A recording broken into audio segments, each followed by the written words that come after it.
खालिद चिश्ती साहब air commodore हैं, retired programme में ज्वाइन कर रहे हैं। मैं बेहद शुक्रगुजार हूँ, बहुत ज़्यादा इंटरेस्ट भी है जो अब सारी बातें मैं खालिद साहब से करने जा रही हूँ, और यकीनन पाकिस्तानी आवाम का भी बेहद इंटरेस्ट है इसमें जानने के लिए कि किस तरह की क्या टेक्निक्स का इस्तेमाल किया गया, किस तरह से भारत को ज़ेर किया गया। खालिद साहब बहुत शुक्रिया आपके वक्त के लिए। सर सबसे पहले ये फरमाइए, भारत को हमारी अफवाज ने अल्हम्दुलिल्लाह जो सबक दिया वो तो अल्हम्दुलिल्लाह रहती दुनिया तक भूला नहीं जा सकता। सर अब हर तरफ से ना सवाल ये उठ रहा है कि पाकिस्तान ने ये अजीम कारनामा जो अंजाम दिया है वो अजीम कारनामा किया कैसे, जिसे आने वाले वक्तों में बाकायदा किताबें लिखी जाएंगी, वॉरफेयर में इसे पढ़ाया जाएगा। पाकिस्तान एयरफोर्स ने बताया कि इंडिया के बेशतर जदीद ड्रोन्स और ब्राह्मोस मिसाइल को सॉफ्ट किल के जरिए नाकारा बनाया और उन्हें अपने हदफ से भटकाया। अब इसको पहले एक्सप्लेन कीजिएगा सर, इससे क्या मुराद है? बहुत शुक्रिया किरण आपका और आपके व्यूअर्स को अस्सलाम वालेकुम, और जो पैनलिस्ट हैं आपके। देखिए, ये बहुत हम बहुत दिनों से बात कर रहे हैं। ये बेसिकली सिंपल एक टर्म है, एक जरा टेक्निकल है लेकिन मैं उसको एक्सप्लेन करने की कोशिश करूंगा। ये है मल्टी डोमेन ऑपरेशन कहलाता है। पुराने जमाने में जंगे मैनुअल लड़ी जाती थी। वर्ल्ड वॉर में आपको पता है सैकड़ों जहाज एक तरफ से जाते थे, बमबारी करते थे, विजुअली उड़ते थे, रात को ना होने के बराबर ट्रैफिक होती थी।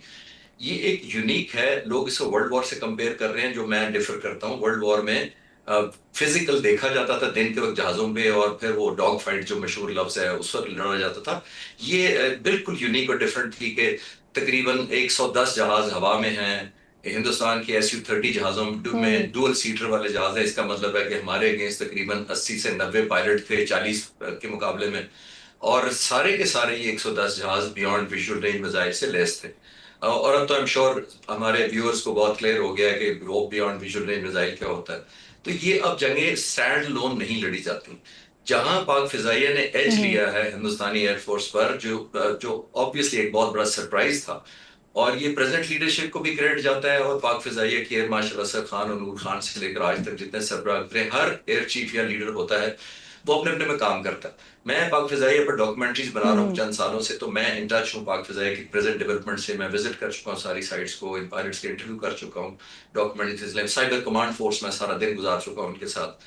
तो ये मुझे जब बताया जाता था तो यकीन करें मेरे लिए भी बिल्कुल नया एक्सपीरियंस था, बिकॉज हमने जो ट्रेनिंग ली थी वो मल्टी डोमेन ऑपरेशन में नहीं ली थी।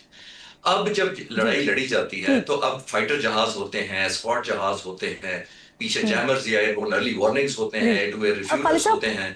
जी खालिद साहब, ये जो आप एक तो मल्टी टेक्निक्स का इस्तेमाल किया गया और काफ़ी सारी चीज़ें हमारे सामने नई नई आई ना।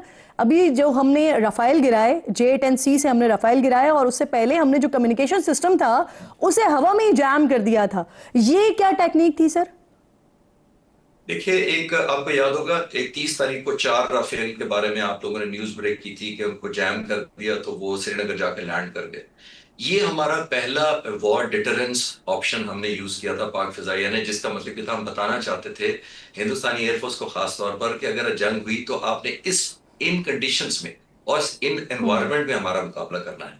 हमने उस दिन किया गया था साइबर कमांड फोर्स, जैसे मैंने किया, एरोस्पेस हमने टेक्नोलॉजी यूज की, और बहुत सारे इलेक्ट्रॉनिक वॉरफेयर के जो ऑप्शन थे वो यूज किए, multi prong. Obviously because of sensitivity शायद सब मैं शेयर ना कर सकूं डिटेल्स, लेकिन जब ये किया गया था तो सारे का इन पर जो एक किस्म का साइबर हमला कह लें या एक डिग्रेडेशन की थी, उसका मकसद ये था कि पायलट्स के जहन में कम्युनिकेशन लॉस किया जाए, मिस इंटरप्रिटेशन की जाए, उसकी ओरिएंटेशन कम की जाए, उसकी कोऑर्डिनेशन हैम्पर कर दी जाए दूसरे जहाजों से, ग्राउंड से उसका राब्ता मिनिमाइज कर दिया या इंटरप्ट या मिसलीड कर दिया जाए।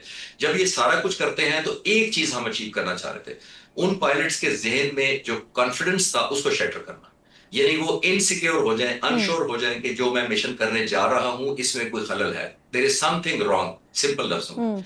तो जब वो वहम पैदा कर दिया, और जो वहम नहीं था वो एक्चुअल तो हकीकत ही था, तो उनको इनसिक्योरिटी फील हुई, तो दे लैंडेड श्रीनगर जाके उन्होंने पैनिक लैंडिंग की थी just to save the aircraft. हालांकि वो अंबाला से आए थे जो कि दूर है बेस। ये पहला सिग्नल था। दूसरे डोमेन जो मल्टी डोमेन ऑपरेशन में कर रहा हूँ वो हमारे जो 40 जहाज अब हवा में गए थे को 72 जहाजों के से लड़ने के लिए, ऑब्वियसली कन्वर्ट करने के लिए, और उसमें भी सिविल में अब आपको कंफर्म कर सकता हूं अपने सोर्सेज की वजह से कि 33 राफेल तैयारे थे, 36 पूरे हिंदुस्तान के पास जहाज है पूरा फ्लीट, और 3 उसमें मेंटेनेंस या इंजीनियरिंग की वजह से 33 के 33 लगा दिए उन्होंने, 33 लगा दिए, और बाकी उन्होंने कोई 37 जहाज दूसरे किए थे, और SU-30, MiG-29 और मिराज 2000 बाकी जहाज थे। और मैं जब लिस्ट डाउन कर रहा था as a student of air power और स्ट्रैटेजी, तो मैंने जब काउंट किया तो मुझे रियलाइज हुआ कि दुनिया के जो इस वक्त टॉप 10 फाइटर जहाज हैं, 4 उस वक्त हिंदुस्तान की तरफ से उड़ रहे थे। ये भी ध्यान रखिए, तो टॉप 10 में से। चलें सर, ये भी अच्छा है कि वो 33 सी लेकर आए थे, 3 छोड़ कर आए थे, क्योंकि पाकिस्तान ने उसी तादाद के एतबार से उनके 3 रफेल गिराए। अगर वो ज्यादा छोड़ के आते फिर हम ज्यादा गिराते। सर मुझे ये फरमाइए कि हमने जो उनका S-400 defence system, air defence system, उसकी बैटरीज को जो तबाह किया कि नरेंद्र मोदी साहब को अगले दिन फिर आदमपुर में आके वो पुराने स्ट्रक्चर के साथ बाकायदा तस्वीरें खिंचवानी पड़ गई। सर वो एक ऐसा सिलसिला हुआ है कि दुश्मन अभी तक समझ नहीं पा रहा है कि क्या किया है हमने। सर हमारे नाज़रीन को बताएं ये क्या किया है हमने।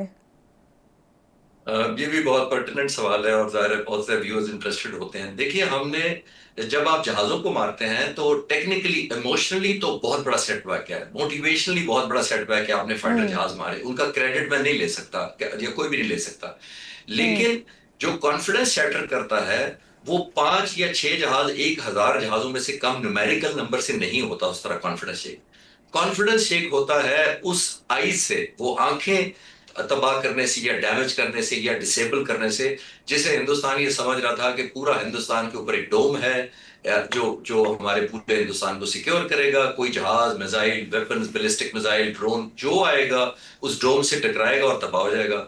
वो था S-400। 5 उनके पास बहुत मतलब बैटरीज कह लें या यूनिट्स हैं। 2 उन्होंने चाइना की तरफ डिप्लॉय किए हुए थे, 3 पाकिस्तान की तरफ डिप्लॉय किए हुए थे।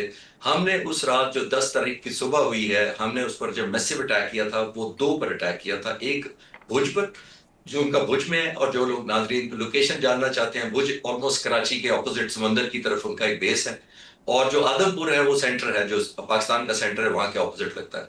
तो हमने एक अटैक भुज पर किया था और डबल अटैक यानी ट्वाइस हमने आदमपुर को हिट किया था।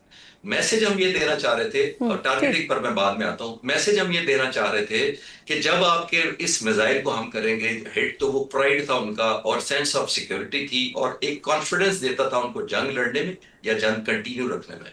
हमने उस हर चीज को हिट किया उस दिन। 26 टारगेट्स में से जो उनकी वॉर फाइटिंग जो कन्विक्शन थी उसको डैमेज कर सके। और फिर मैं जैसे अर्ज कर रहा हूं कि फाइटर बेसिस जब हिट करते हैं तो बेस थोड़ी देर बाद आप रिकवर कर सकते हैं, अगले दिन आप रिपेयर कर लेते हैं। S-400 का रेडार अगले दिन रिपेयर नहीं होता, that is gone for the war. Sir वैसे ये जो गुफ्तगू है ना, ये ऐसी है कि हम इस पे जितनी भी बात करते जाएं ना हमें तसल्ली होती है, तशफ़ी होती है, और ना सुनने वालों, क्योंकि सब सुनना चाहते हैं इस बात को, लेकिन मेरे पास वक्त की कमी है, मुझे ब्रेक लेना है। बहुत शुक्रिया खालिद साहब, आप साथ में इंपॉर्टेंट गुफ्तगू हो रही थी आपसे। एक छोटा सा ब्रेक लीजिए नाज़रीन, ब्रेक के बाद वापस आते हैं, गजा की बात करते हैं।